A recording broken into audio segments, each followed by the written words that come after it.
Let's get ready to rumble! I'm done with fucking losing. I'm done with trying to learn the sweet science. He might get thrown on the floor in this fight. It's straight up war.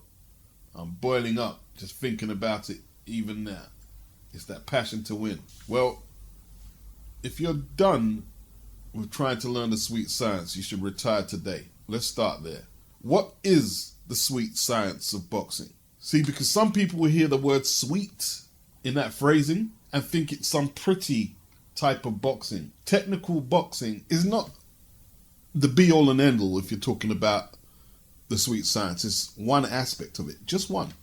It's being able to marry your natural ability and talent to the basics, the fundamentals, and the technical training, to what you're being taught when learning the fundamentals, the basics, the technical side of it, hiding your weaknesses, knowing when to be conventional, unconventional. How far can you push the periphery of the rule book to be successful?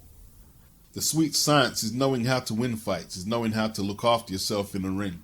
They used to have boxing in the school programs in the United Kingdom, but they phased it out in 1962 out of the schools. Boxing has always been a cynical, money-making profession. But them days, dads used to send their kids into gyms to learn how to look after themselves. It wasn't to try and get some endorsement deal or some spotless record. That is essentially the sweet science. Knowing how to look after yourself. Not getting mugged off in the ring. And the technical aspect is also the sweet science, but it encompasses much more than just technical boxing. So throwing somebody on the floor as part of executing a whole plan might be considered the sweet science.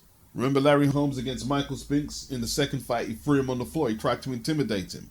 Holmes tried to make a statement, throw Spinks on the floor, and show him that it's going to be different this time. Now, he lost another controversial decision because, in all truth, that physical shit wasn't Holmes' style. Even in his prime, that wasn't his style. He was a jabber. He was a mover, a boxer puncher.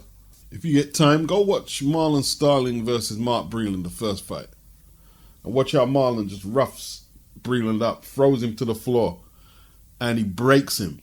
He mentally, as much as psychologically, breaks Mark Breland. I haven't watched it in a while, but I used to watch it on videotape many a time. And Starling got warnings from the referee. Got a few warnings. But like I said, he pushed it to the periphery of the rule book. And he put the first L on Breland's record. Big upset that year, that was. Boxing Logics United. The video is in the description box. He brought some things to my attention, which I'm springboarding off. Like Joshua basically said, marrying Joby Clayton and Angel, Hernandez, and Rob McCracken together has been a bit of a chore. He said it's not working, and I believe it's one party being disagreeable, and I don't know who that is, and I'm not here to speculate or guess, and that is a problem. And I believe AJ used that video yesterday to tell them, yo, this is a problem, guys. You guys are fucking my career up. I think this was a call of desperation to his training staff. This is how I feel. I don't know why he can't express it to them in camp, man to man, or as a group. I don't know. Here's the thing. You cannot hide behind, I'm still learning on the job, or my team ain't together. Fix the team and try and beat Usyk in the rematch and get your belts back. Fix the team. What are you waiting for? Fix the team. Who do you think is being disagreeable? Who's got to go? Let's start making some executive decisions, AJ. What the fuck? Whether it's his downtime or holiday or not, he can't go to every gym and to every trainer in America hoping to hear that magic piece of advice that makes it all smooth sailing from here. That's not how it works. Everybody's wages comes from what AJ makes. That's the bottom line, from AJ's purses. So it's down to AJ who stays and who goes.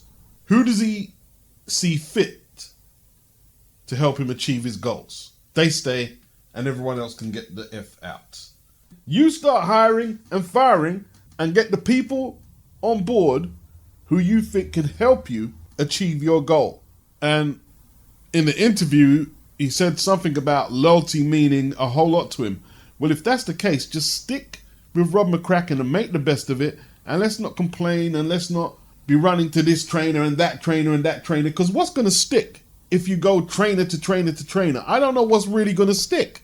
If you're that indecisive right now, and if the team is at loggerheads, I don't know what happens with the Usyk fight. I don't want to say the L word, and I'm not going to say it, because I'm not even going there, yeah? We need to hear better vibes coming out of the camp, or nothing at all. Work everything out internally. Don't let it get out. I mean, anything you had to say about your training situation shouldn't have got to an IFL interview. You should have said it privately to the individuals who needed to hear it, or as a group. That's the truth. Even what he said about Eddie, when Eddie speaks on his behalf, he says, oh, he doesn't know the full 101, but he's saying this and that and that and that in public. Like, well, why don't you tell Eddie that personally? Why are you going on the video to say that? Does he have a problem confronting people with what he really wants to say? Because I'm coming for them belts, boy. You're going to see the raft of the new champ. Different energy, different spirit. Coming to win. I tried to learn boxing, stick and move. Isolating the sweet science of the sport, doctrinating my style. But we're going back to the raw, rugged streets. That's where I belong. I never followed no athletes growing up, no movie stars. I followed the Hustlers, the Rayful Edmonds, the Jeff Ports, the Nicky Barnes, the Big Meaches, the Larry Hoovers. You understand me? They're the people that gave me that inspiration, the ones that came up from the streets to the top of the world, the empires, the bangers, the hustlers. That's what's fueling me again.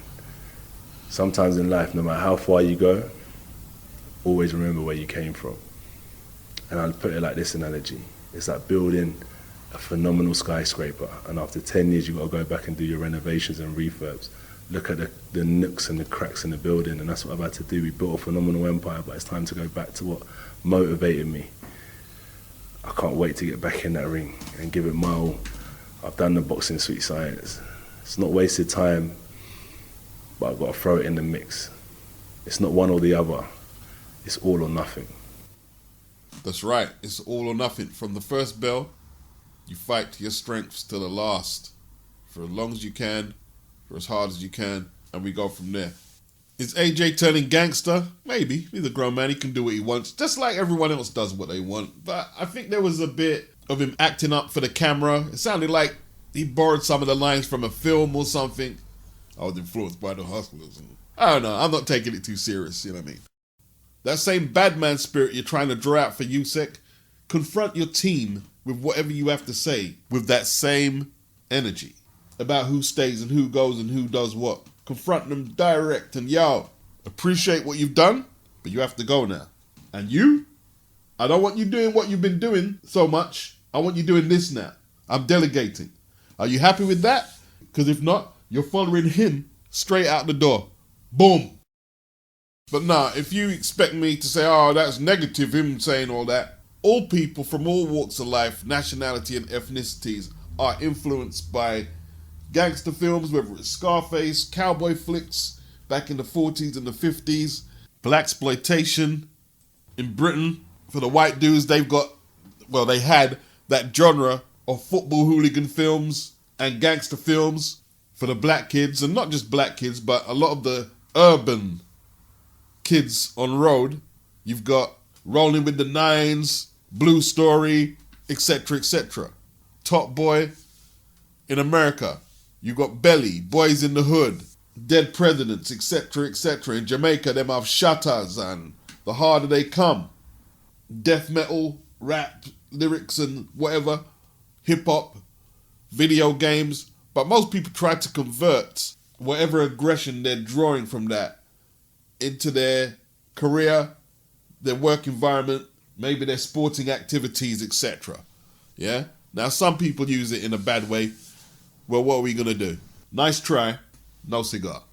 At the same time, I have to acknowledge he has opened up a door for criticism, and I hope he can accept that he did open the door for what's going to come for him saying what he said, and stand by what you said. And I'm not saying go out there and try and be some Crip wannabe, but, you know, do some destruction. Destroy Usyk. Stand by it. Live up to it. live up to the billing. But yeah, apart from that, you know, the middle finger to Bob Arum bit, spot on. Spot on, AJ. Fuck Bob Arum. Nah, I was thinking this was a 7-5 fight. It was going to go to the scorecards. Well, it didn't go to the scorecards, and I could only give Herring one round, and that was the 5th. Total domination. And it was a very mature performance by Shakur Stevenson. Not as good as a lot of people in America are saying. It's like he beat Alexis Arguello or something. You know, it was JAMEL Herring. But it was a very mature performance. He didn't get hit flush by a man with a 72-inch reach. He didn't get hit flush, and that's what was most important. He stayed in range, and his own jab was absolutely beautiful on the night. His combinations had that kind of Meldrick Taylor speed to them, and it was very impressive, very impressive. Good round for JAMEL Herring in the 5th, but aside from that, he wasn't in it. He wasn't in it at no stage. You know, some people want me to bow to their supposed superior wisdom, but I don't do that here. I talk it as I see it. If I'm going to see people saying, he's pound for pound now, and stuff like that, I'm going to have my say and say, yo, you're overhyping it. You're overhyping this. Yeah? You call me a hater, or you shilling, and all these silly little internet words. That's why I block people like that, because I get annoyed easy. People just fucking annoy me. They're so annoying. Good performance because of the way he did it. Not so much the opposition, but the way he did it. He looked good. He did look good doing what he was doing. Now, go fight some mandatories, some unifications, and give me good reason to hype him up like some of these wankers want me to hype him up. In my breakdown, I was pondering who was going to be the aggressor. And it was Shakur. Shakur was on the front foot, using that jab extremely well. You know, flying around the ring against a man with a considerable reach advantage over you would have been asinine. Nice American word. And JAMEL doesn't normally do well when he's pressured. You know, he didn't like Shafikov's pressure. He didn't like, Jonathan Oquendo?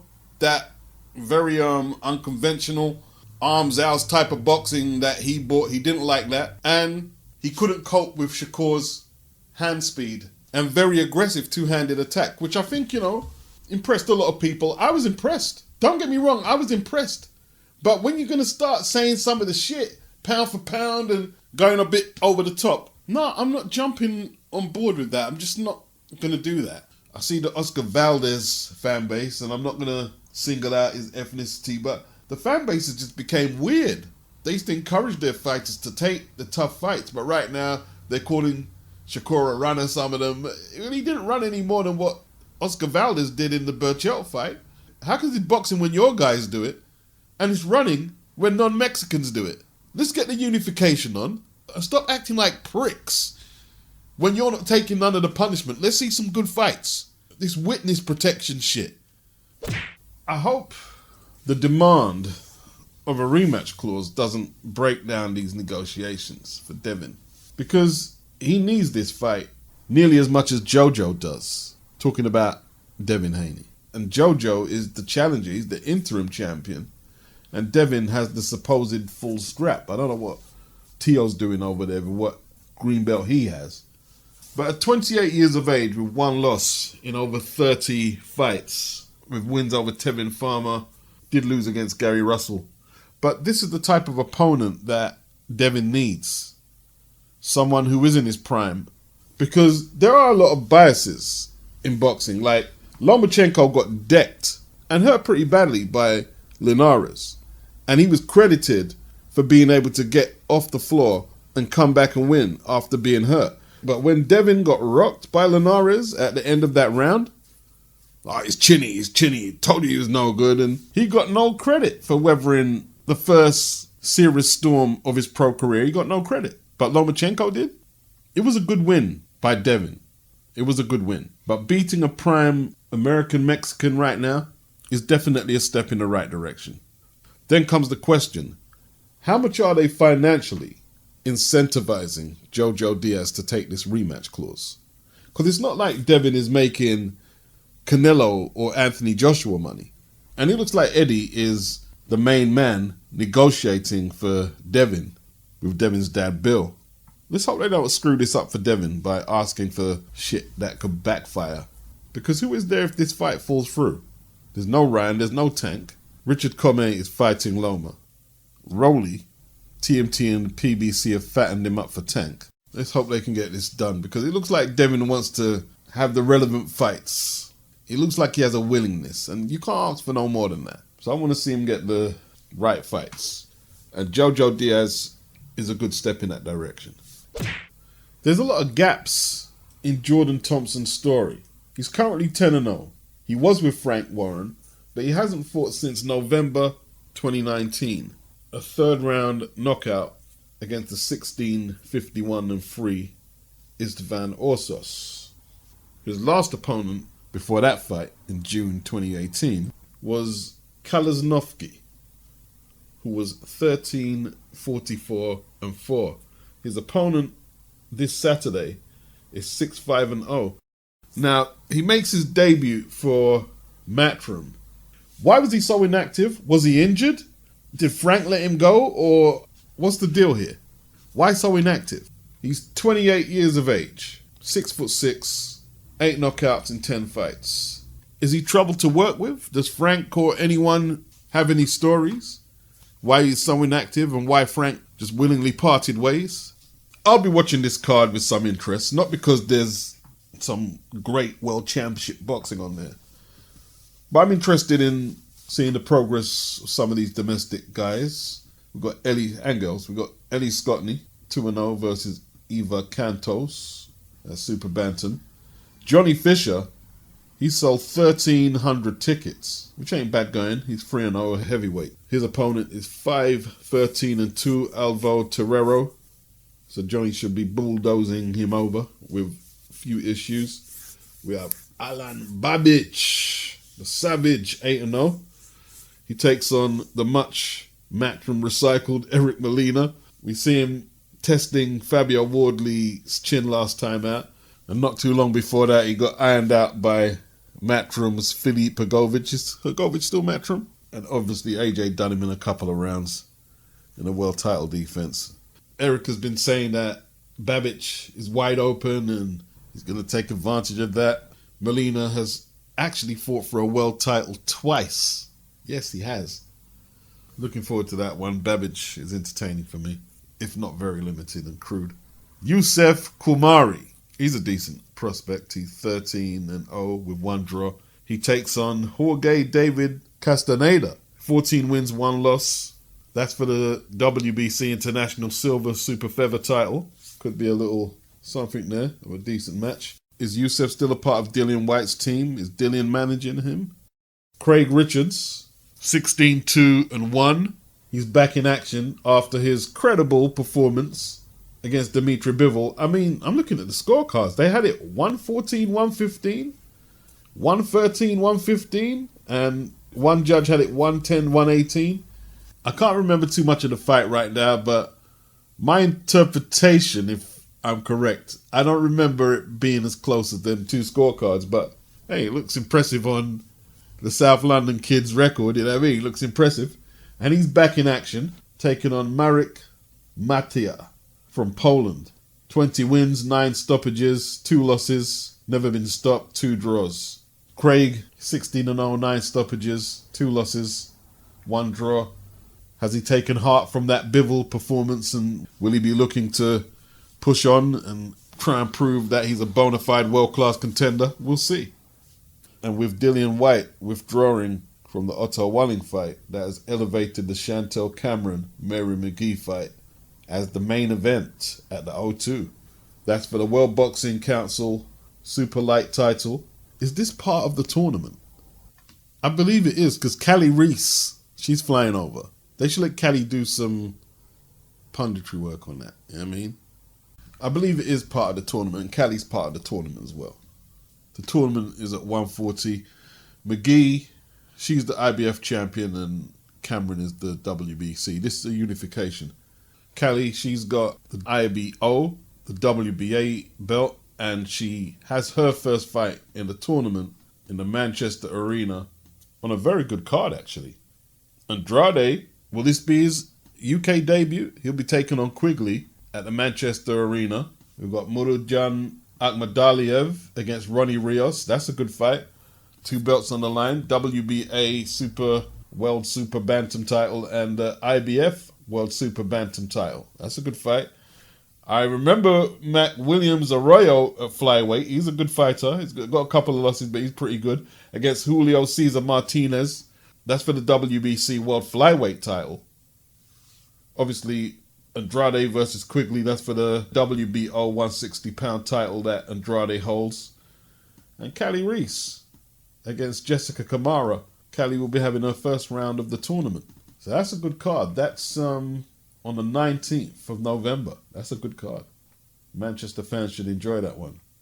I haven't read the rules, so I'm not going to speak like I know exactly when the mandatory for Fury's belt is going to be installed, because I don't.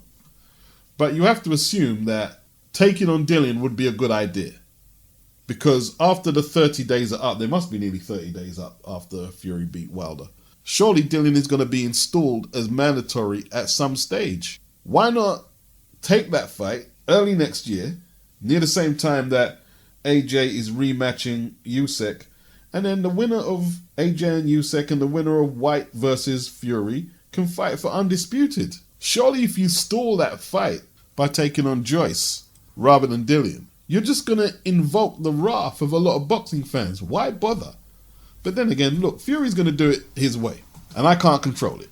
He's the one going in the ring, and I have to accept what decisions he makes, even though, like, me and a lot of other boxing fans are just left baffled. And now, rather than just say, yes, look, we're going to get Dillian out of the way and we're going to fight for undisputed. No, we're going to look to fight Joe Joyce, and from what I'm hearing, they could be looking to get some kind of franchise situation where they can just welch out of all obligations in terms of mandatory and undisputed. Why not make the commitment to the boxing fans? Dillian, he's not apologizing for the breakdown of the Otto Wallin fight. He's not rescheduling. It's a no-brainer. He let Steve Bunce know on the 5 Live Boxing podcast that he wants Fury next, not Wallin. It's a no-brainer. Dillian said it's either fight Fury or some idiot that don't even know how to talk properly. All he does is cry. Him and Dimitri Solita. All they do is cry like babies. You know what I mean?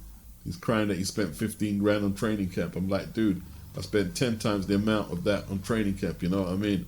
Actually, Johnny Fisher, the kid I said sold 1,300 tickets on the O2, he wanted to put his name in the hat to fight Otto Wallin. But Otto, I'm so disappointed I can't fight no one else in the world. He turned it down. Well, that's that 15 grand of training camp down the drain. That would have been easily recoupable against Johnny Fisher, a guy who's 3-0, a raw novice. You should be able to beat that guy easy.